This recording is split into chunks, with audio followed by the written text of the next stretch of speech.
Assalamualaikum warahmatullahi wabarakatuh. Alhamdulillah wassalatu wassalamu ala Rasulillah Sayyiduna Muhammad ibni Abdillah wa ala alihi wa sahbihi wa mawalah amma ba'd. Ini adalah pembahasan yang kelanjutan dari yang tadi ya, dari yang kemarin. Itu adalah ini berarti part yang keduanya. Part yang keduanya dalam pembahasan arti khusyuk. Kami langsung saja membahas tentang khusyuk. Tadi kan sebelumnya itu sudah jelaskan khusyuk secara bahasa dan istilah. Kami ulangi lagi, khusyuk secara bahasa adalah fokus dalam pandangan yang satu. Secara bahasa adalah fokus dalam pandangan yang satu. Khusyuk secara istilah adalah menerapkan ilmu syariat di dalam segala ibadah dalam pandangan yang hak, dalam pandangan yang hakikat, dalam kurung ilmu hakikat, untuk memandang kepada siapa yang kita sembah, kepada siapa yang kita sembah. Jadi khusyuk secara syariat, khusyuk secara istilah adalah menerapkan segala ilmu syariat dalam ibadah dengan pandangan keyakinan yang hak, dalam kurung ilmu hakikat, untuk menyembah kepada siapa yang kita sembah, untuk memandang kepada siapa yang kita sembah. Jadi khusyuk di sini itu adalah suatu pandangan ya, suatu pandangan digabungkan dengan ilmu syariat dan ilmu hakikat sehingga menjadikan suatu pandangan keyakinan kepada siapa yang kita sembah, sehingga menimbulkan suatu rasa memandang kepada yang kita sembah. Sedang pernah diceritakan oleh ada kisah Sayyidina Ali dites oleh Rasulullah SAW. Itu pada saat itu, coba Sayyidina Ali, kalau kamu sholat bisa khusyuk, saya akan kasih hadiah sorban dari saya. Sedangkan sorban dari Rasulullah itu ada yang warnanya putih, ada yang warnanya hijau ya. Kamu tinggal pilih, mau pilih yang mana. Sedangkan Sayyidina Ali langsung mengerjakan sholat. Pada rakaat pertama khusyuk, pada rakaat kedua juga khusyuk, tapi terlintas di dalam hatinya, dalam pikirannya Sayyidina Ali itu pada saat-saat mau sebelum selesai sholatnya, itu terlintas dalam pikirannya itu, mau pilih warna yang mana ya yang akan dikasih oleh Rasulullah.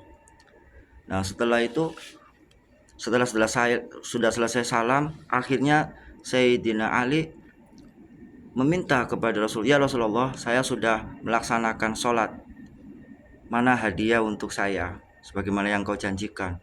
Kata Nabi Muhammadnya SAW, engkau belum bisa khusyuk. Hadiah ini diberikan kepada khusyuk, kepada engkau yang sudah bisa khusyuk.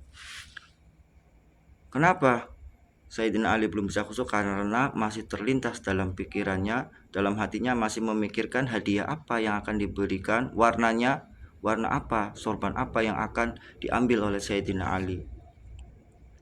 Akhirnya jadi kejadian itu, Sayyidina Ali mengambil hikmahnya, akhirnya ditingkatkanlah kekhusyuannya dengan cara kebersihan hati, dengan cara meningkatkan pandangannya kepada Allah Subhanahu wa Ta'ala. Dengan berkaitan dengan khusyuk, kita akan masuk di sini bab ihsan.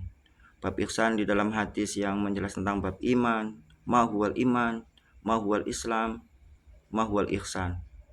Kalau secara singkatnya, kalau ma huwal iman disimpulkanlah menjadi rukun iman. Ma huwal Islam disingkatlah menjadi rukun Islam. ma huwal ihsan. Nah, yang akan kita bahas yang berhubungan dengan khusyuk itu adalah bab ihsan. Ihsan adalah anta'budullaha ka'annaka tarahu. Anta'budullaha ka'annaka tarahu fa illam takun tarahu fa innahu yaraka. Kamu dalam beribadah, kamu yakin dengan pandangan hatimu, pandangan rasamu, pandangan jiwamu melihat Allah. Apabila kamu belum yakin, yakinkan di bawahnya lagi bahwa Allah itu melihat engkau. Jadi dalam tataran ihsan inilah tataran khusyuk, ranahnya khusyuk. Belajar untuk bab ihsan itu dengan ilmunya itu adalah ilmu tasawuf. Ilmu tasawuf, ilmu membersihkan jiwa. Caranya bagaimana, metodenya? Itu metodenya menggunakan torekoh. Bagaimana banyak torekoh ya. Tapi yang diharapkan itu adalah torekoh yang bermutawatir. Torekoh yang bersilsilah mutawatir sampai ke hadirat Kangjeng Nabi Muhammad SAW. Caranya torekoh keadaannya adalah hakikat. Keadaannya hakikat antara syariat dengan hakikat. Ya, antara syariat dengan hakikat apabila digabungkan menjadi suatu kebenaran yang dengan itu Allah menurunkan rahmatnya. Allah menurunkan karunia yang terindahnya adalah ma'rifah, atau dalam istilah itu wusul, kembali kepada Allah, pulang kepada Allah, mati sebelum mati. Dalam pembahasan khusyuk saya akan mengambil pada suatu ayat Al-Quran dari surat Al-Baqarah ayat 45 dan 46 yang berbunyi, Bismillahirrahmanirrahim, wasta'inu bisabri wassalah wa innaha lakabiratun illa 'alal khashi'in. Ayat 45 itu surat Al-Baqarah ayat 45 yang artinya wasta'inu, maka minta tolonglah kamu kepada Allah. Otomatis ini arahnya kepada Allah ya. Bisabri, dengan sabar, wassalah, dengan sholat, wa innaha, sungguh yang itu berarti antara sabar dan sholat, wa innaha lakabiratun, berat sekali, illa alal khashi'in, kecuali perbuatan yang seperti itu antara sabar dan sholat itu adalah berat, tapi bukan atau kecuali kepada orang yang khusyuk. Berarti orang yang khusyuk itu bisa untuk melaksanakannya dengan baik. Dan ayat selanjutnya yaitu adalah ayat 46-nya menjelaskan tentang arti daripada khusyuk sesuai dengan Al-Quran. Apa itu? Kami lanjutkan. Bismillahirrahmanirrahim. Alladzina yadhunnuna annahum mulaqu rabbihim wa annahum ilaihi raji'un. Yang artinya, terjemahnya wallahu a'lam bil murad dalam tafsirnya, alladzina, yaitu mereka, yadhunnuna, yang berkeyakinan, annahum, bagi mereka ya, alladzina yadhunnuna annahum, mereka yang yaitu mereka yang berkeyakinan atau memandang mulaquna rabbihim, berjumpa dengan Tuhannya, Tuhan mereka. Berarti dalam hal ini adalah yang namanya khusyuk itu adalah orang yang sudah meyakini berjumpa, sudah bertemu, sudah wusul ke hadirat Allah Subhanahu wa taala, wa annahum, dan sungguh mereka itu, wa ilaihi raji'un, dan wa annahum, dan sesungguhnya mereka itu kepada Allah lah segala sesuatu akan kembali kepadanya. Jadi segala sesuatu itu akan kembali kepadanya. Dari kitanya, semuanya, keberadaannya itu akan kembali kepada Allah, karena Allah lah yang maha segala-galanya, maha yang menciptakan, maha yang memberi, maha yang akan mengembalikannya kepadanya segala-galanya. Jadi khusyuk itu adalah pandangan batin yang ruhnya sampai berjumpa kepada Allah Subhanahu wa taala. Dalam istilah lain, khusyuk itu contoh peribaratannya itu, apabila kita disuruh sama orang tua, nak tolong ini sop kasihkan ke nenek ya. Ini sop, ada mangkok, wadahnya mangkok, dikasihkan kepada nenek.